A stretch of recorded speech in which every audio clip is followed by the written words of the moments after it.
Welcome to issue number 47 of Captain Marvel, which is a part of the Revenge of the Brood that reaches across the X-Men event. Because up to this point, this arc opens after Carol receives separate distress calls from Rogue and Binary. So with a race against the clock, Captain Marvel sought help from the X-Men. While there, they decided to form a strike team. Once they was ready, Carol and her crew tracks Rogue's ship to outer space. So hoping for the best, the team boarded the ship only to find a member of the Brood dressed like Rogue. So after a hard fight, the team was able to kill the imposter. Following that, the team went to planet Saya 2 to eliminate the rest of the Brood. Once the battle was over, the team managed to pull off a win. Now while they were celebrating, the team notices something was wrong because they were trapped in a simulation-like prison. Because they later discovered they're bound in a Brood lab, power-dampened, and impregnated with broodlings, with the exception of X-23. So after breaking free, the group manages to escape the lab. So in an attempt to cover more ground, the group split into two teams to search for Binary, the real Rogue, and the Empress Brood.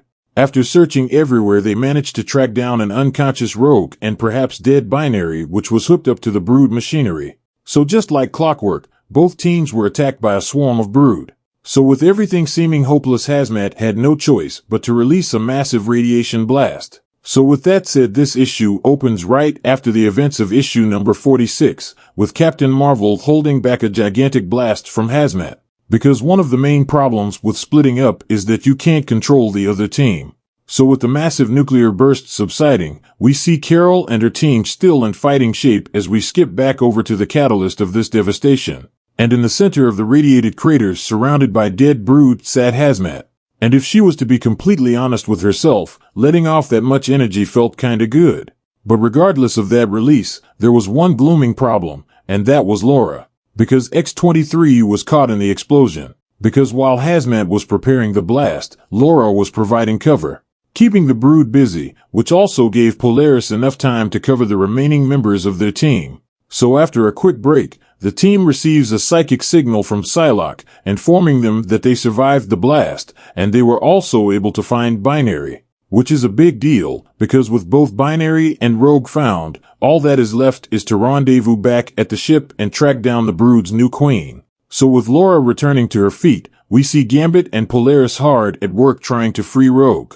And that is when X-23 suggests an idea, and that is to surround everyone with one all-encompassing shield so Rogue can absorb some of Laura's healing factor with a touch. So with a little hug from X-23, Rogue was able to take in enough of her healing factor to regain unconsciousness. So with Rogue awake and ready to move out, we skip back over to Captain Marvel's team, where Psylocke just conveys the good news, informing everyone that the other team is good to go. So with everything on the up and up, we watch how Psylocke continues to use her psychic power to find a way to release Binary. But in a race against the clock, Spider-Woman suggests that Captain Marvel use her power to just blast Binary free. So after a little reservation, the two decided to give it a chance. So following Captain Marvel strategically and methodically removes each restraint, one at a time, with well-placed shots of energy, we see our weakened hero, Binary, finally set free as she falls on Spider-Woman's shoulder.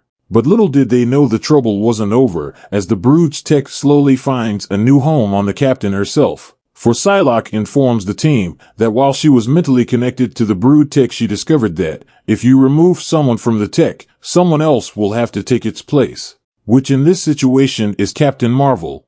Now, as you may have guessed, Spider-Woman was not on board with this idea, but Carol knew what had to be done. Because she tells Spider-Woman to get Binary out of here, and she'll find her own way out once they are safely away. So with the tentacles still reaching out for Binary, Spider-Woman was forced to concede in order to save her friend. For at this moment, Binary is barely hanging on to life, as her inner thoughts are full of chaos and pain, which ultimately fills Carol with regrets for letting Binary leave the planet alone. So with that going on, we skip back over to the X-Men half of the team, where we see Polaris reaching out to Psylocke for an update on their status. Which, unfortunately, Psylocke had to fill them in on all the chaos that is unfolding. So with the X-Men team also being in rough shape, they decided to stop their advancement to the rendezvous point and make their way to Carol's squad in an attempt to provide support. So with Rogue regaining her strength, she linked her mind with the rest of the team to give them a breakdown of everything that happened up to this point. telling them that she picked up a distress call from Binary, but when she showed up to help, she was ambushed by the Brood. Now at first, she was holding them back, but due to numbers alone, soon she was overrun. But while she was absorbing their power, Rogue discovered the Brood Queen's plan. Because she finds out, the Brood Queen blames the Kree for making the Brood King egg that Brew ate.